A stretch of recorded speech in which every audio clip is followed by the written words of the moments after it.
Okay, so let's dive into today's talk. Yes is less. Yes. Yes is a fun word to say. It really is. But I'm also thinking about, and the song was absolutely perfect. I mean, I almost said, just sing another song, I'll sit down because that was my talk. It really was so much about that very subject because, we so celebrate yes. And you guys are getting ready to go to China. And I heard that in China, if you say, how are you? They say, yeah, I am very busy. That's like supposed to be a big thing, to be, yes, I am very busy. And this idea of saying yes, and it coming up with yes is less. Lane and I had a discussion about it. Shouldn't it be yes to less? No. Here's the deal. As we say yes to so much stuff in our life, it appears that we have less time for that simplify you were talking about, less time for getting quiet, less time for what our book that we're talking about right now, An Altar in the World, Barbara Brown Taylor, A Geography of Faith. She's talking about various practices in our life. This week, it's chapter 8, The Practice of Saying No. Subtext, subtitle, The Sabbath. And I just love it. I mean, I've had talking about your songs, titles becoming part of your life. Johanna and I lived through the talk titles, and poor my sweetie, she has to live through me and these talk titles. A couple weeks ago it was pain.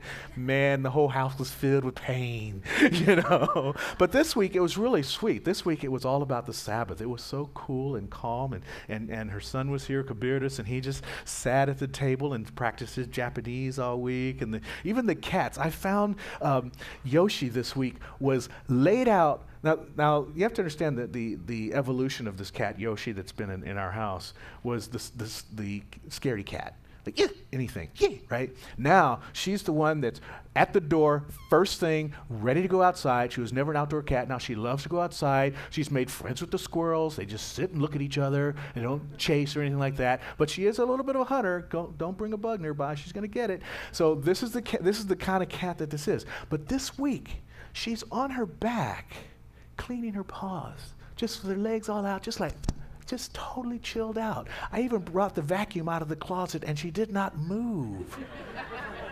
She was in the Sabbath place. And that's what I want to invite you to think about this week as we talk about this journey of saying so much yes to less and how it compacts our lives down into the space where we don't have the time to go into the gap. We don't have the time for the wisdom. We don't have the time for, and I love that you were talking about she, because I love in the Kabbalic tradition that wisdom has a name. The name is Sophia. Wisdom is a she. Wisdom is intelligence. And if anybody knows, y'all, she's got the intelligence. We got the smarts, but you got the intelligence. And there's something different about wisdom versus smarts and intelligence that is so sweet and comfy. So, back to the chart. Let's go by the chart. So I think I've talked about this before, that during the Nancy Reagan era, I was out talking to schools a lot, and all the kids were filled with the just say no, and I would stand up at the front of the front of the community gathering of kids, who were just so happy to be out of class. So they were just crazy, and I'd get up there and I'd wait, and the craziness is going on, and I was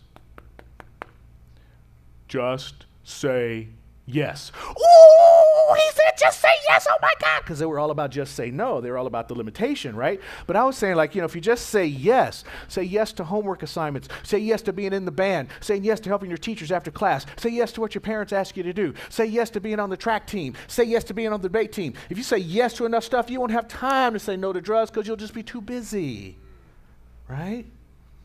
But that's what's true about it. You will be too busy. Yes does help create our future. Yes is a lovely word. There's a pleasure about saying yes. Yes, I want you. Yes, I want what you do. Yes, I want to go with you. Yes, I want you to do what you do for me. Yes is a very pleasurable word to say. In fact, Barbara Brown Taylor says that yes is one of those words capable of changing a life through the utterance of a single syllable. Yes. Yes, I'll enlist in the army. Yes, I'll go to Afghanistan. Yes, I'll go to Iraq. Yes, I will take that job clear across the country. Yes, I will go to college in the Netherlands. Yes, I will go with you and move from another city to another city to be with you. Yes can change a life. But as I said a minute ago, it can also lead to busyness. It can lead to that thing that fills us up so much that our phones are telling us what to do, our iPads are telling us what to do, our page-by-page calendar, if you're still old school and you got one of those, it tells you what to do. There's so much stuff telling us what to do. The reminders, the alarm clock, it's just crazy. Now even the cars. Have you been in Peter's car? It tells you everything to do. It's crazy. It's so much stuff going on, telling us what to do with every second of our day, and we're just filled with this busyness. And then there was a time that Sunday, which was really not the Sabbath. Sunday was the Lord's day. Christians had Sunday as the Lord's day. Jews had Sabbath as Saturday. And then for a while, they kind of cooperated with each other, but then somewhere along the way, they got a divorce. And so Sabbath stayed with Saturday, and Sunday became like God's day. But still, just the same, there was a time that everything was closed on Sunday. That Sunday equaled boring day, because you couldn't do nothing. I moved to Texas. They had blue laws down in Texas. They were blue laws because people were blue, because there was nothing they could do. They couldn't buy no booze. They couldn't go to the grocery store. There were no restaurants open. You better cook enough food in the morning, because you're going to eat that same food at night, because it's like all day, nothing else to do but sit around, wait for Aunt Myrtle to come by and talk to you all day long. But then something happened in the late 50s, early 60s. We decided that the health of our society was not decided by our spiritual value, but by the GDP.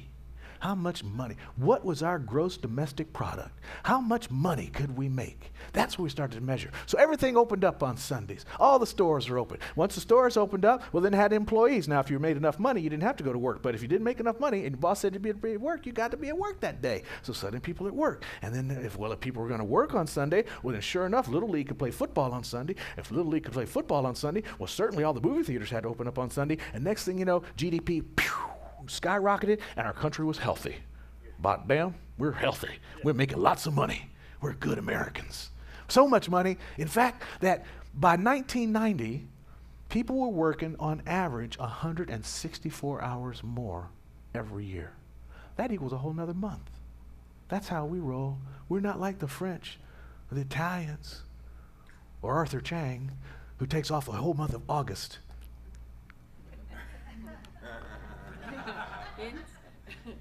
Nobody's flowing with me on that one.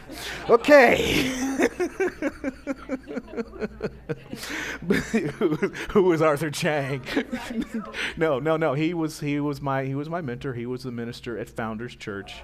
Yeah, he's the one that came here and did the call when I was, and then he came back and he did the call when I got ordained, and the call when I was installed, and yeah, that's Arthur. You get it now? Okay, so let me go back then. So, like the French, like the Italian, St. Teresa had a horse. Good enough. I'll stop there. Let's go to another book that talks about the Sabbath. This is by Wayne Mueller, and he says, our culture invariably supposes that action and accomplishment are better than rest, that doing something, anything, is better than doing nothing. That's how they roll in this country. That's what I was talking about with the China thing. How are you? I am very busy, thank you. Pride in our busyness. In fact, there are some people who are so trapped into this pride of busyness that they fake busyness. I'm really busy. But then you call them and they're looking at the phone, but they can't answer the phone because they told you that they were really busy. But really what they're doing is just reading the paper or just sitting around wishing they had more stuff to do, as if it's just not okay to do nothing. Wow. What is that all about? I experienced it myself. I had it. And it pulled me away from you. I was on the Leadership Council. I was on the Archives and Library Foundation. I was on the Events Committee. I was on the Regeneration Committee. Did I leave one of them off? Well, oh yeah. I was the president of the USC Faith Institute Alumni Association. I had 2 mentees and 2 sponsees, ministerial mentees and ministerial sponsees. That was crazy. It's all gone, except for Regeneration, because that's kind of cool. Regeneration is a committee of CSL that gives money to people under 35 who want to become ministers. Do you know how much fun it is to give away money, especially when it's not your own? I'm not going to give that one up. But I gave up all the others because I wanted to not have so much pride in my busyness. I want to have pride in the fact that I'm in my office reading, getting ready for you each Sunday, that I'm available when you call, that I might actually be here or be close by, or maybe be at the hospital where you are if you're there, or maybe just coming by to have a cup of tea. We're way overdue. You see, there's a Swiss theologian, his name is Karl Barth, and he says, a being is free only when it can determine and limit its activity. Think about that. How free are you? How free are you to step into a no? To step into a sacred no versus the busyness of yes. Reload. There it is.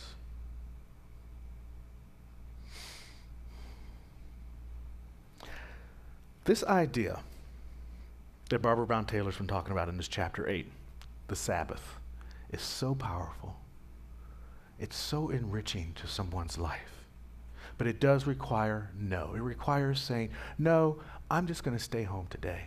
No, I don't think I'm going to go to the movie with you tonight. No, actually, I have enough work right now. I don't need to be on another committee. No, I don't really think I'm going to go shopping. I just have enough stuff at home.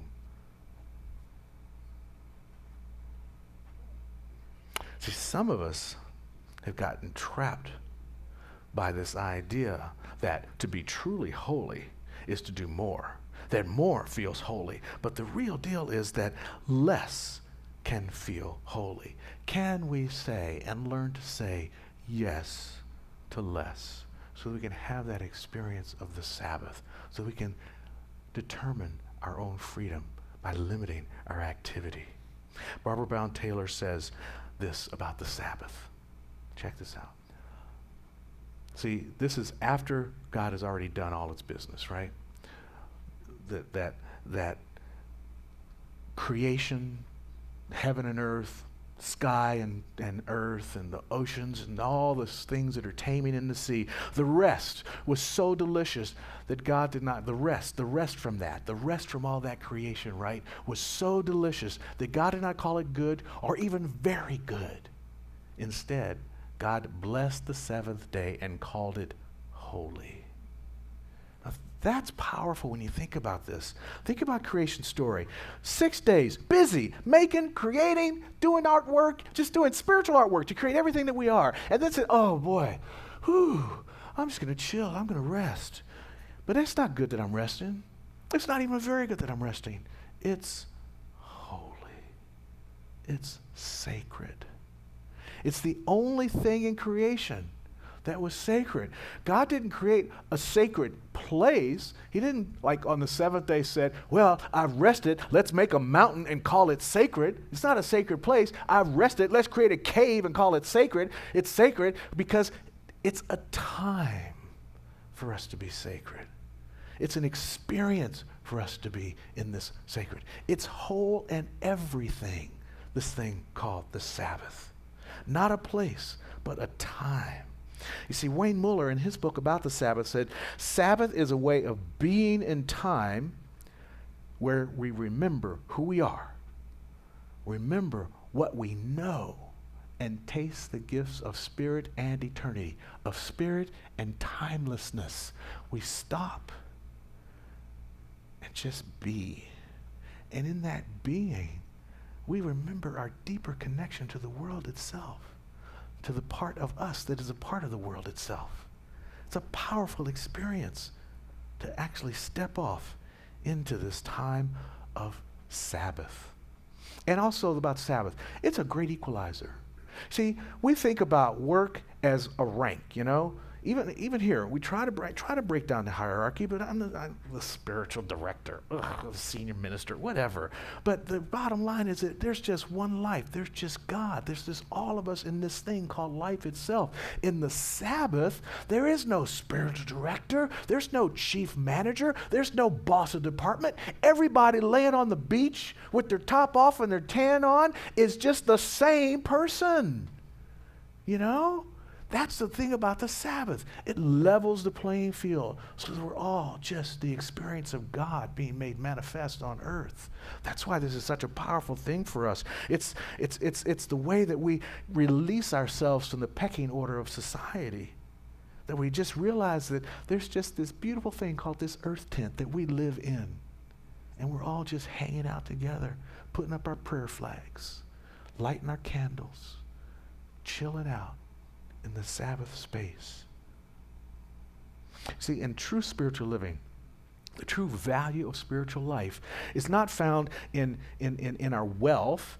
It's found in our moments. It's not found in our stuff. It's found in our experience. Even the stuff we have doesn't mean anything until we have an experience with it. You know? You can take the greatest vacation and go to name your place. Name your place. It's not the place. It's what happens in the place. It's the experience of the place. This is why Costa can just go on the best vacation in his own backyard. You know, this is why Jay can go on the best vacation just on the back of his Harley. Gold Wing. I want it to be a Harley. Gold Wing.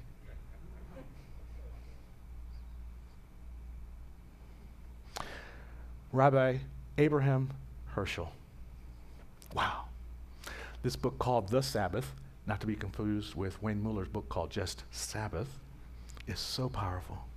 He says in it, we must not forget that it is not a thing that leads significance to a moment. It is the moment that lends significance to things. It is not a thing that lends significance to a moment. It is the moment that lends the significance to things.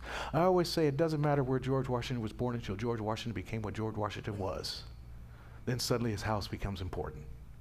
It's because of the thing that happened. It was the event. It was the experience that happened, you see. We must not forget that. We must not forget this opportunity to experience the great equalizer, to go into that Sabbath place, that place of rest and relaxation, that holy tabernacle that is time itself, that is not dependent on any place that we are. It's simply a stopping. It doesn't have to be Saturday or Sunday. It could be any day that you just sit back and relax. It's a challenge, though. It's something we have to work at. Barbara Brown Taylor talks about it this way. She says, in the eyes of the world, there's no payoff for sitting on the porch. In the eyes of the world, no payoff for sitting on the porch, folks. But in the eyes of God, in the eyes of the true God, the porch is imperative. Not every now and then, but on a regular basis. We must sit on the porch, just like they do in the country. Don't even know who's driving by. Somebody drive by, try it. Next time you're out in the country, you see somebody sitting on the porch, wave at them. They will wave back because they understand. They're in that moment. It's the great equalizer. And it's also in the DNA of our culture. The blue laws are gone, but the time of Sabbath Sunday is still in our culture. How many of us remember it from our childhood? You know, it's part of who and what we are.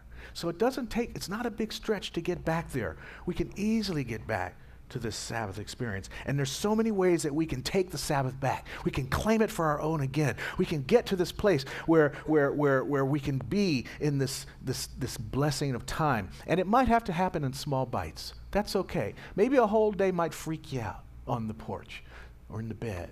Or just sitting on the floor, having a floor picnic, you know? Sometimes you don't want to go outside. It's hot out there. That's okay. Take a blanket. Come here, honey. Here's a picnic right here on the living room floor. We're going to have the Sabbath.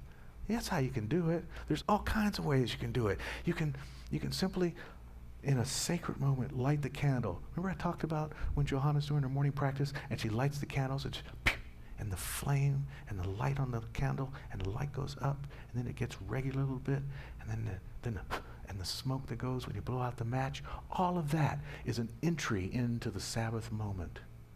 Just something as simple as lighting a candle. Or perhaps intentional silence.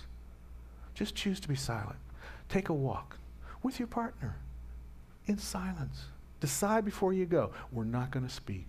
We're just going to walk. We're just going to take it in. And you'd be surprised how close you can become with another person when you're just walking along but not saying a single word.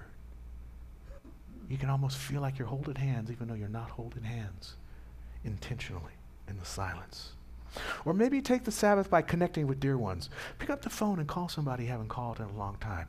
Or even take out a piece of paper and write them a letter. Oh, put a stamp on it. Drop it in that box. You know that box that are hard to find now? The blue ones with the little slit in them? Mail it to somebody. Wow. Blow their minds. That's a Sabbath activity. Here's one I ran across. I really love this. It's called the Sabbath box. You get a box and you take all the things that you don't want to use on your Sabbath and you put it in the box. Cell phone in the box, iPad in the box, TV remote in the box.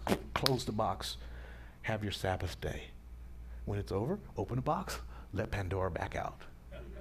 Right? I talked about this a couple weeks back when we were talking about walking on the earth. The flaneur, remember the flaneur? The French guy who just takes a walk. He just walks out the door. I smell pastries. He goes this way. Oh, cherry pastries just came out of the oven. He doesn't like cherry, but he eats cherry pastry anyway. He's just walking along. Ooh, there's a flower. He picks the flower. You just take a stroll. Just take a stroll.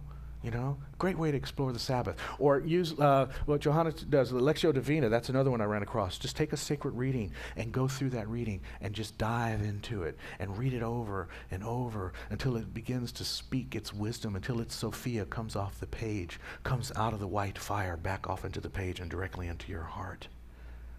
And perhaps my favorite Sabbath activity is sloth yoga. You just wake up in the morning and you don't do nothing. You just don't even get out of bed. You just lay there like, these covers feel so good. I'm not gonna move. All right, yeah, the cats can feed themselves. It's okay. You just kind of hang out with yourself for a while until the urge to get up and rise up comes to you. Wayne Muller talks about Sabbath in a very interesting way. He says, Sabbath is a time when we retreat. Hold on to this idea. Think about this. Don't want to freak anybody out, but it's true. Sabbath is a time when we retreat from the illusion of our own indispensability. Huh? Really? Indispensable? Me? Are you kidding? Yeah, absolutely. Retreat from that illusion and don't worry about it. And here's why you don't have to worry about it. I love this. I love this woman. Barbara Brown Taylor. At least one day in every 7, pull off the road and park the car in the garage. Close the door to the tool shed, turn off the computer. Stay home, not because you're sick, but because you are well. Talk someone you love into being with you. Take a nap, a walk, an hour for lunch. Test the premise that you are worth more than what you can produce. That even if you spent a whole day being good for nothing, you would still be precious in God's sight. And when you get anxious because you are convinced that this is not so, remember that your own conviction is not required. This is a commandment. Your worth has already been established, even when you are not working. The purpose of the commandment is to woo you to the same truth. Your worth has already been established. It's a commandment. Don't worry about your indispensability. Don't worry about a thing. Don't you worry about a thing. Yeah, yeah, yeah, yeah, yeah, yeah, yeah, yeah, yeah, yeah. Right? Not a thing. Because you are God's gift to God, to yourself, and to the world. Enjoy your Sabbath. Thank you.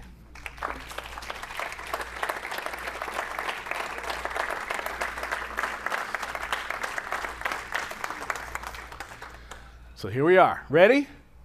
One day, each week, I say yes to less. My holy no opens me to divine blessings. All righty. Where is our prayer box today? It's on its way.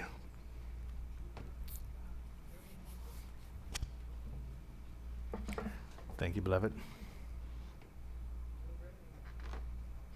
So this is that time when we join together as community in prayer, where you get to speak the truth, that we get to be present to that idea that we are precious to God and God is precious to us. I had a discussion with someone at Park City about God. I was like, kind of blew his mind when I said, God's nothing. He said, nothing? I said, until you come along, until creation takes place, God's just waiting for us to be fully expressed. And so in this time of prayer, we get to realize the truth of who we are and to be more fully expressed. Or perhaps it's someone in our life that we see that's living in some sense of limitation. We can speak the word for them so they can be more fully expressed. Or perhaps it's someone who's dealing with the heartbreak of transition. We get to speak the word for them so they are fully expressed. And to know that life is eternal and it goes on. So I open the room now for a verbalized expression of what we do in prayer together, and then I'll complete the prayer, and then we'll move on to more powerful music from the Powers. All right, here we go.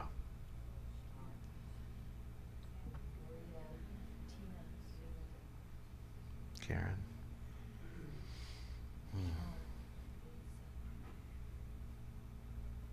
So there is the divine presence speaking on behalf of each and every one of us, through each and every one of us, feeling this idea that is God.